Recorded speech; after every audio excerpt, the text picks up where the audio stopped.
Welcome to The Kill File, your favorite true crime podcast. I'm your host, Brittany Spears. Each week, we will explore the dark corners of true crime, unsolved mysteries, and murder. Join me as we uncover secrets, investigate evidence, and dive into the chilling details of some of the most fascinating cases. Get ready for a journey into the dark unknown, because in The Kill File, nothing stays buried forever. Hey guys, welcome to episode 38 of The Kill File. I just want to tell you guys right off the bat that one of my lovely children had brought home a sickness a few days ago, and now I have it. So if my voice sounds like poop, I apologize, but it's life. What can you do?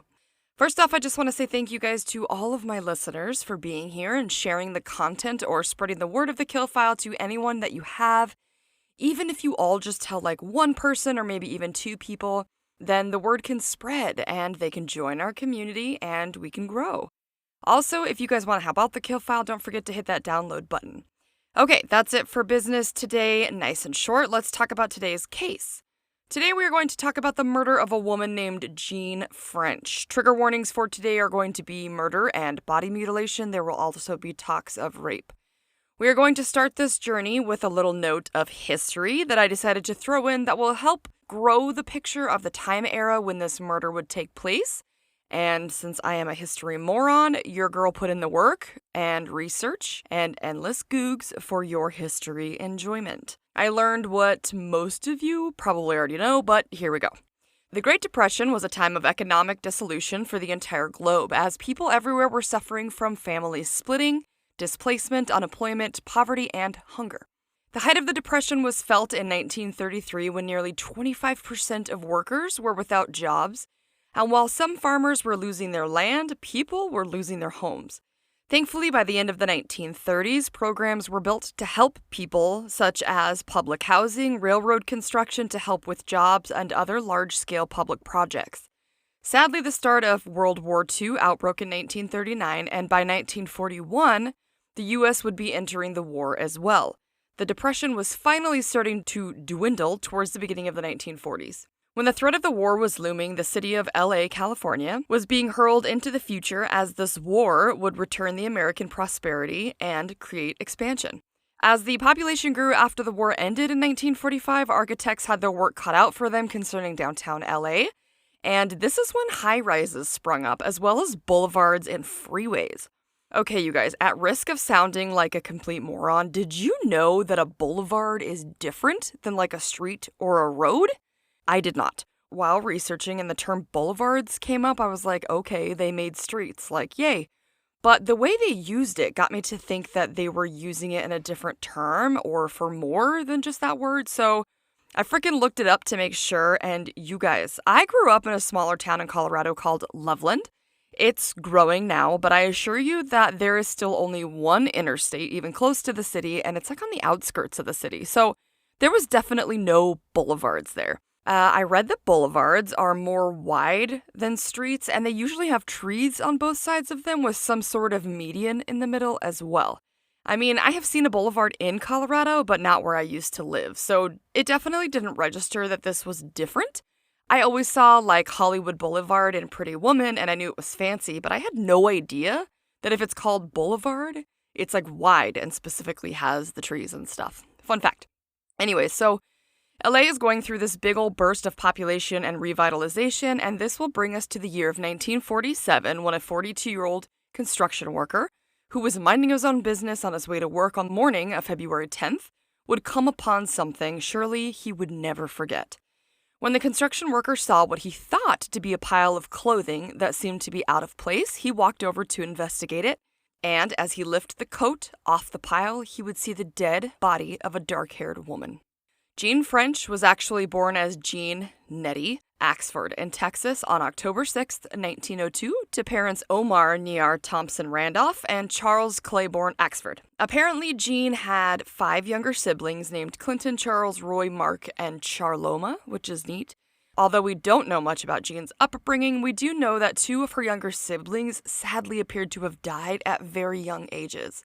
Charles had died at the age of 11 in 1915, and unfortunately another sibling passed when they were just 6 years old in the year of 1920.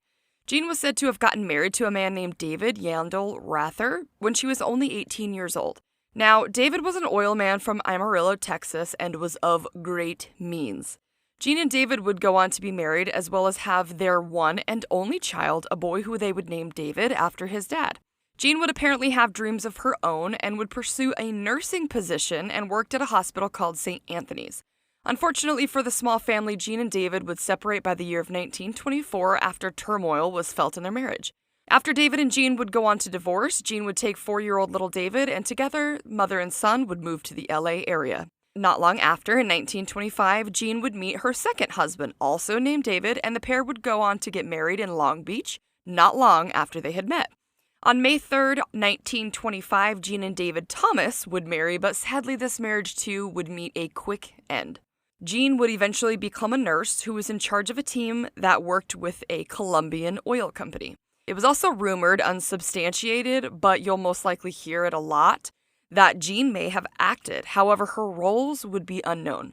It is said that though she did have some sort of connection to Hollywood either way, as one source stated that she was actually a private nurse for a span of time to a woman named Marion Brenda Wilson, who was said to be Rudolph Valentino, an Italian actor's last date, and then she was known to be the woman in black for a long time as she would visit and leave flowers on Valentino's grave.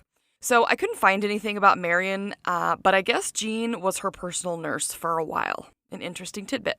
While Jeanne would have to fly with this company a lot, hopping over various jungle areas from one oil field to the next, she realized that she was really intrigued with being in and adventuring in the skies. This is when Jeanne would decide that she wanted to become a pilot and learn how to fly a plane by herself. And with this, she quit her nursing career and started studying aviation.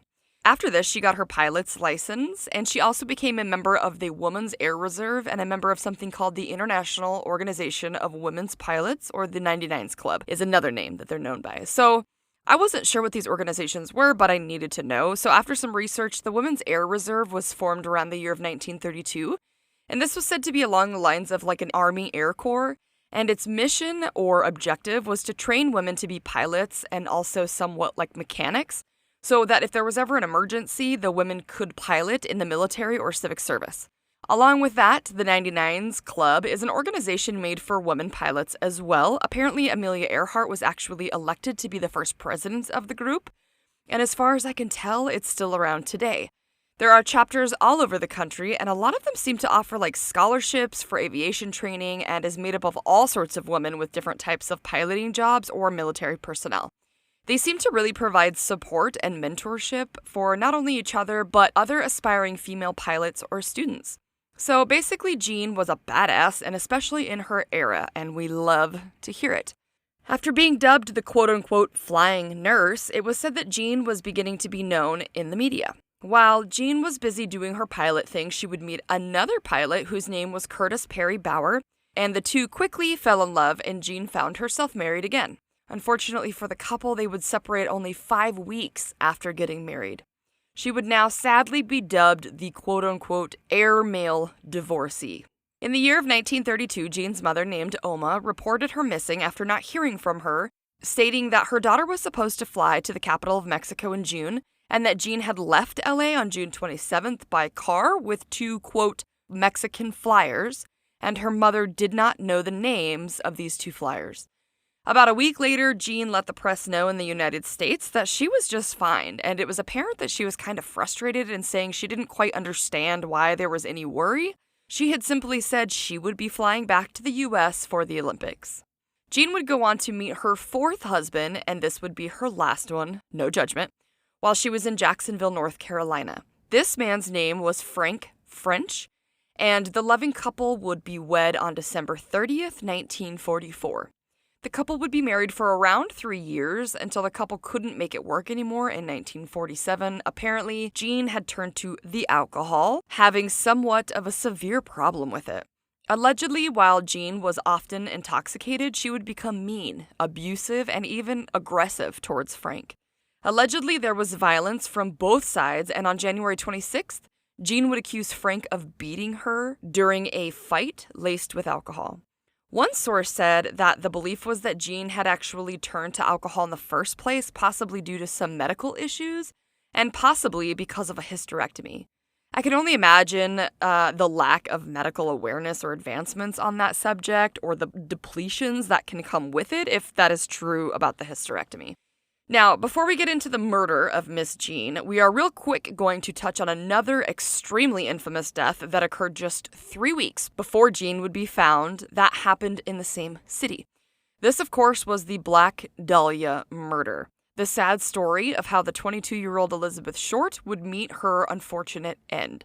So on January 15th, 1947, a mother and her child were walking and devastatingly came across the gruesome remains of Elizabeth Short just a few feet from the sidewalk. As most of us probably know, Elizabeth's body was found badly mutilated, and actually it was cut in half, while the authorities never found a drop of blood at the scene of her remains. It is still, to this day, one of the most widely talked about and speculated upon unsolved murders in American history. This brings us to the evening of February 9th, 1947, so Jeanne's last known evening before her body was discovered the next morning by the construction worker. It was said that around 7:30 that evening, Jeanne was out having drinks and some dinner with 2 men at a place called the Plantation Cafe, and this was located on Washington Boulevard. One of the waitresses from the cafe, named Christine Studnicka, said that one of the men that was with Jeanne had a small mustache and had dark hair. The men were said to have ordered some food while Jeanne headed over to use the payphone. Allegedly, she was already drunk at this point. The waitress Christine was said to be in a small group of people who could hear Jeanne yelling into the phone, quote, "Don't bring a bottle, the landlady doesn't allow it," end quote. After this, but while still on the phone, I guess Jeanne looked over to the 2 men that were sitting with her at the cafe and yelled, quote, "Don't put any liquor in the car," and then said, "Don't take any liquor," end quote. It was then said the 2 men at the table were somewhat arguing to themselves. Christine said it was actually her impression that the men were, quote, arguing over which one was going to accompany the victim, end quote. A man by the name of Roy Fetcher, who ran a drive-in cafe located on Santa Monica Boulevard, witnessed Jeanne come in by herself to drink a cup of coffee as she spoke to Fetcher and told him her troubles. Roy would go on to actually say that Jeanne told him that her husband Frank was a sadistic man and liked quote-unquote dark things. She then told Roy that Frank had beat her on many occasions. When Jeanne would then lift the dark glasses that were nestled onto her nose in the dark hour, Roy could see that she was attempting to hide 2 black eyes that Frank had allegedly given her. Around 10:30 that same evening, Jeanne wound up at a bar on Venice Boulevard and apparently had announced to people that she was going to have Frank committed to the neuropsychiatric ward located in Sawtell Veterans Hospital the very next day. Then she said that when she threatened to have him sent to treatment before, Frank beat her. After Jeanne was cited at this bar making this announcement, it was said that Jeanne actually went to visit her former husband, Frank, at the boarding house that he was staying at. Frank would later say that she tried to get him to come out drinking with her, and they had a usual fight that they were prone to right out on the front porch. Frank would then say that she was mean after she had been drinking, and the encounter ended when Jeanne hit Frank upside the head with her purse, and this would be the last time that Frank allegedly saw his estranged wife.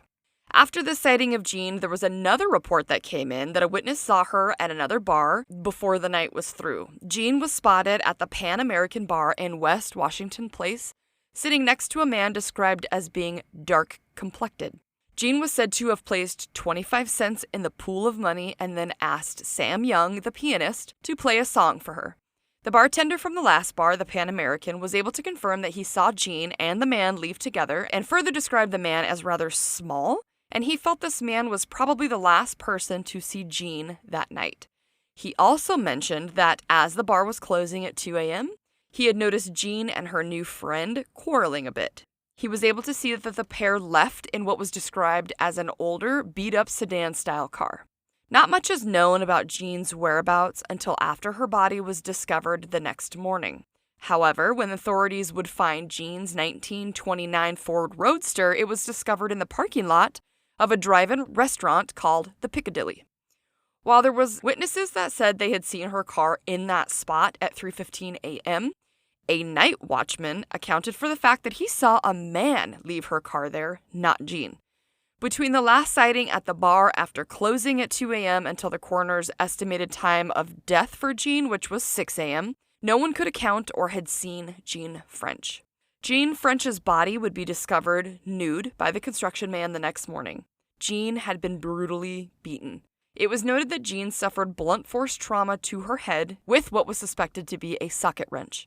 Sadly, this is not actually what killed Jeanne. As awful as the blows to her head had been, smashing in her skull, her cause of death was actually when her killer would cause shock, hemorrhaging, fractured ribs, as well as numerous other injuries, when the killer would stomp Jeanne to death. Yeah, stomp. This fucker used their feet to stomp her to death, puncturing one of her lungs with her own rib, and left behind on her chest their heel prints. It was the coroner's belief that Jeanne's death was sadly not quick, and that she did indeed bleed to death. When police found Jeanne's body, they saw that not only was poor Jeanne covered in bruises and cuts all over her body, but they saw on her body a message that had been written in red lipstick, most likely while Jeanne laid there dying. The authorities believe what may have taken place was that Jeanne had been stripped naked in a car that was probably parked and then beaten. Then they believe Jeanne to have tried to escape the vehicle and stagger out, but unfortunately in her state she probably couldn't go very fast. They then believe that the killer followed her, grabbed her, and dragged her into the field and finished their brutal massacre of Jeanne before leaving their final touch. Thankfully, the coroner believes that Jeanne was already unconscious for the finishing touch, where the killer took out Jeanne's red lipstick and wrote on her naked torso, "Fuck you, PD," and then covered her with the red dress that the construction worker had spotted in the first place. Now, there is some debate on whether the killer wrote "Fuck you, PD" or "BD." At first, it was reported that the killer wrote "Fuck you, BD," as well as having the name or signature of Tex, T-E-X, written underneath it. Because of this, Jeanne's murder was quickly linked in the press to the Black Dahlia murder because it was believed to be a B and not a P. However, the coroner was said to have concluded the message was actually "Fuck you, PD," and that Jeanne's murder had nothing to do with Black Dahlia or Elizabeth Short's murder.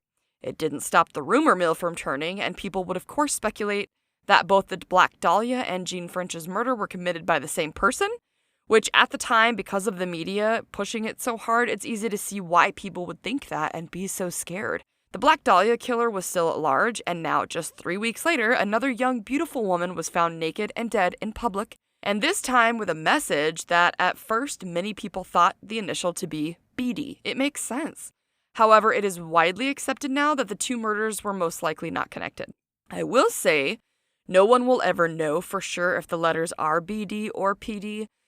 In the picture, it looks like a B for sure, but you can tell that the bottom of the B is a little different, and the P was probably what was meant. I'm really not sure.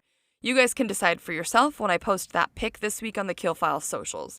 Also, it's not known if Tex is someone's name, nickname, or if it is short for Texas. We just don't know, but I do hope one day this murder gets solved. Okay, now let's move on to the possible suspects in the case.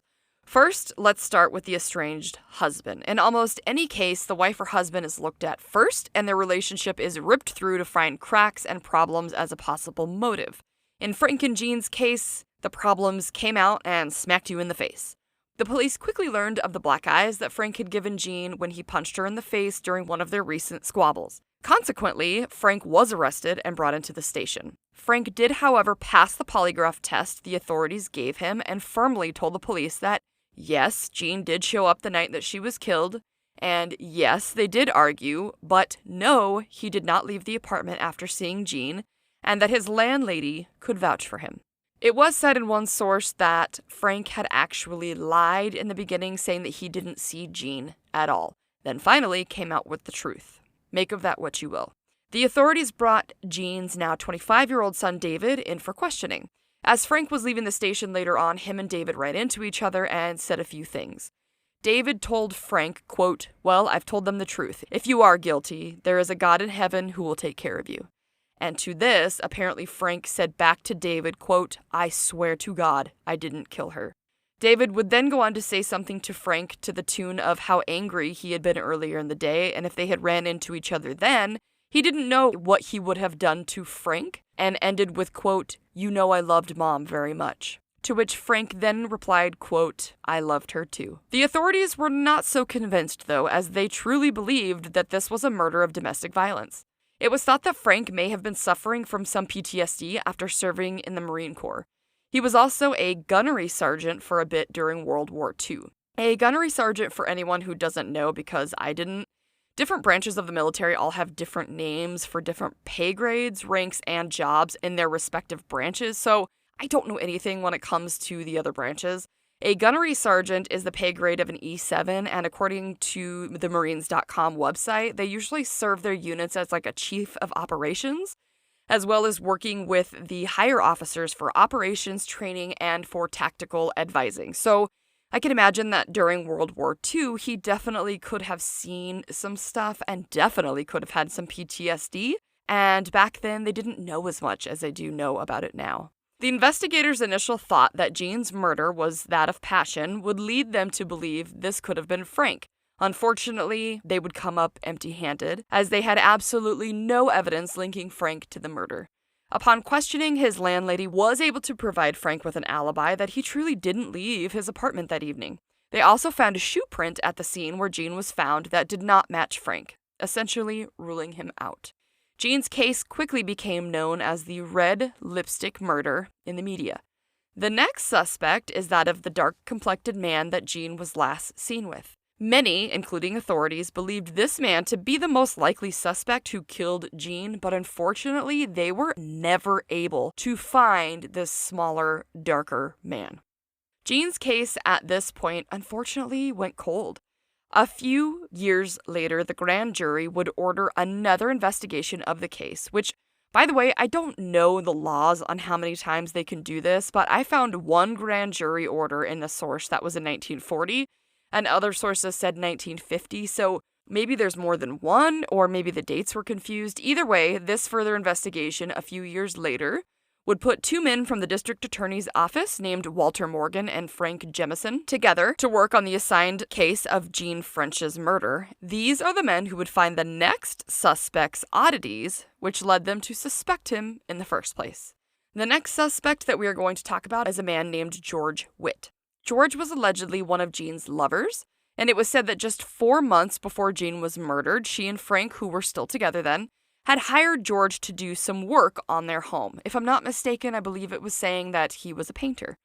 Not long after George and Jeanne would go on several dates. Not only did Morgan and Jemison say they found George's behavior to be odd at the time of their questioning, but it was also found out that George, the painter, had also burned clothing and apparently several pairs of shoes around the time of Jeanne's murder. When he was asked why he did this, because George was the one who told them that he did the burning, he said that he was afraid that Jeanne's murder was going to be pinned on him once the authorities figured out about their affair. It was unclear if the shoes that George burned were the same size as the killers who had stomped Jeanne to death. I don't know why they couldn't just look at his current shoe size, but okay. Weird to say the least. Why would you burn your shoes unless you have something on them? I think that's so weird. Well, George was able to give the investigators an alibi, and it was apparently solid, and this would clear him of any suspected involvement in Jeanne's murder. Before we move on to the next and final suspect, I need to share a few things as to why this man was suspected of Jeanne's murder. So, after the Black Dahlia murder came Jeanne's unsolved murder, and then after Jeanne's unsolved murder came a murder of a woman named Evelyn Winters, and this happened on March 12th. According to a newspaper article from the LA Times, Evelyn was found nearly nude with her head smashed in, and they also found an electrical, assuming light cord, around her neck. The authorities also released on the 14th of March in the Los Angeles Examiner a document written by some of the LAPD called 11 Points of Similarity, explaining how they believed Elizabeth Short, Jeanne French, and Evelyn Winters were all murdered by the same person. These three women were not, however, the only women murdered in somewhat similar fashions, and because of this, the next suspect came about down the line from a man who claims and believes it was his own father who committed all of these heinous murders. In fact, he has written about it, and I believe that he has multiple books about it as well. I have not read any of these, but if you have, let me know what you think. The final suspect that we're going to talk about is a man named Dr. George Hodel. I hope I'm saying that right. In Steve Hodel's book called Black Dahlia Avenger, A Genius for Murder, he is said to give compelling arguments as to why he believes his father, who has since passed, was not only a serial killer, but the man responsible for many of the LA attacks during this time. In his book, Steve talks about how his dad was a sadistic doctor or man that was suave, who people liked. Steve believes his father to be not only the man responsible for the Black Dahlia murder and Jeanne's, but also of Georgette Bordeaux and Jean Spangler. Stephen believes that Elizabeth Short and Jean's murder were just 2 out of the 9 murders that Steve refers to as the lone woman murders that he believes his father committed. George Hodel was actually investigated by the authorities, but never charged with any murders. No offense, but we also know about the shoddy work of the LAPD around this time, so they could have easily had any of these people in, and one of them could have been the murderer, and they wouldn't have known. One thing that would not match Jean's murder was that George was said to have not worn such a small shoe size, which at the crime scene would reflect a size 6 or 7. Steve Hodel has also proposed that his father could also be the infamous Zodiac killer as well. There are many holes in Steve's theories, as people point out, but it is said that George was looked at before his son brought him up again as the sadist that he apparently was. George was already being looked at by police after a claim that he raped his own 14-year-old daughter. It was claimed after this that she was impregnated and that George forced his daughter to have what they considered back then a back alley abortion. One source stated that George Hodel's house had been bugged by police in the late 40s or early 50s, where during one instance police heard bouts of a woman screaming, and then what sounded like a pipe hitting a hard object, and then all of a sudden the screaming had stopped. There was also speculation that George had killed his own secretary. However, it was determined that his secretary had died from an overdose. I've actually read some articles about this man before, and they do have some interesting links. He definitely seems like a man who could have done some bad things in his life. I'm just not sure if he is who his son thinks he is, but it's interesting to say the least. In 1950, a grand jury who had been appointed to look into several brutalized, unsolved murder cases of women as well as disappearances had also pointed the finger at LAPD, saying they were corrupt and had tainted many of the investigations. The grand jury had a lot to say about the unsolved murders and the state of the women and children being at risk, and how there was definitely something wrong with what they called the present system for catching these attackers. They went on to say, quote, "The alarming increase in the number of unsolved murders and other major crimes reflects ineffectiveness in law enforcement agencies and the courts that should not be tolerated." End quote. Basically, calling out the LAPD for the shit show that they were back then, and good for them. When Jean's case had been reopened in April of the same year, the police all of a sudden came out and said that they had what they called a quote-unquote hot suspect for the case. And they did admit that the first investigation into the murder was well below standard. But of course, as we know, Jean's case, as well as many others, is unsolved, and no one has been arrested or charged with her brutal murder. And that, my friends, is the harrowing, awful, and unsolved murder of Jeanne French, nurse, pilot, unfortunate alcoholic, and woman whose life was brought to an end way too soon. Okay, so now I'm going to share my own thoughts, and I would love to know yours as well. Look, for me, although I love the sensationalism of it being a serial killer or whatever, I do, in my own opinion, feel like the most simple answer is usually the right one. I think that the man that she was seen with last, that was the smaller statured man, the darker complected man, seems to be the most likely suspect. For me, just the simple fact that the killer's shoes were a size 6 or 7 seems to be like kind of on the smaller side for a grown man, no? And the smaller size makes sense for a man who is smaller in stature. Also, the time frame of the whole thing makes the most sense. Like, if Jeanne was seen leaving that bar with this man at 2 a.m., and they believed her to be killed around or at least by 6 a.m., then that's only 4 hours. And if it wasn't the man who she left with, then who else? Where else would she have gone where no one else saw her that night?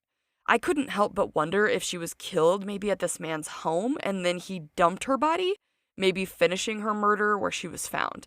Maybe he wanted to sleep with her and maybe she didn't want to. There was no one else who saw her, so where was she? She had to be with the smaller man, right?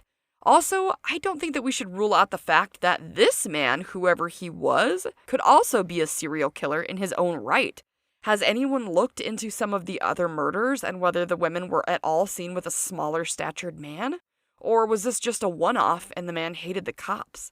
Also, what's with the word Tex? Is it a name? Like, it's giving me Charlie Manson vibes, that Tex. Some people speculated maybe it was someone from Texas, where Jeanne used to live, who was mad and wanted revenge. But again, I say, what, they just happened to have found her in that 4-hour window? It just doesn't make any sense. They didn't have cell phones back then. Like, she was clearly out on the town.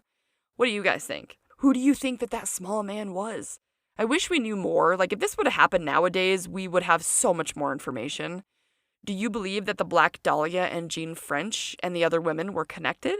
I just don't feel like this one was connected, but I have no idea. The P does also kind of look like a B. I mean, you see the B first, but if you look at it a little bit more closely, as I have when I was doing this research, especially when you look at like how you draw a B, you make that first bubble for like the upper part of the B, and then you sort of have to backtrack on that line to start the bubble for the bottom part of the B. I hope that makes sense. I don't know if it does, but if you look at the pic I will post this week, you'll see what I mean. But to me, it looks intentional. Like, it's not backtracked perfect. It's like they crossed over that line a little bit. And to me, you don't do that with a P. You just stop. So it does look like maybe he was making a B. I understand that the coroner said he believes it was a P, but there's no way to ever know for sure. And either way, I still don't think it's really linked to the Black Dahlia. There's still some other circumstantial stuff that was surrounding this case that I didn't include. Like the Black Dahlia Avengers, some letters that were sent in, but none of it can be substantiated, which is why I didn't include it. But it is interesting if you want to take a look at it and let me know what you think. Tell me what your guys' thoughts are. Let me know on the Kill Files socials. I am sorry if I sounded like poop. I am just not feeling well. I did the best I could this week. I hope you guys enjoyed this episode, and I hope to see you guys next week when we will cover another case here on the Kill File. Stay safe, you guys. Bye. Well, that's it for today, you guys. Thanks so much for hanging out with me and listening to another episode of The Kill File. Don't forget to check out the merch shop, either at thekillfile.com and click Shop Merch, or you can visit thekillfile.printify.me/products for some awesome true crime merch.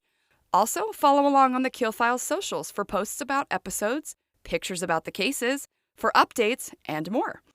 We are on Facebook, Instagram, and X as The Kill File, and we are on YouTube and TikTok as The Kill File Podcast. Also, feel free to check out the website at thekillfile.com, where you can learn more about me, your host. You can learn a little bit more about how The Kill File got started, and you can suggest a case right there on the website. Let me know in your case suggestion if you want me to shout out your name if I cover your case. There is contact info on the site as well. You guys have no idea how much I love to hear from you. It makes my whole day. Come back on Mondays wherever you get your podcast fix when we will cover another case on The Kill File, where nothing stays buried forever. Stay safe, you guys. Bye.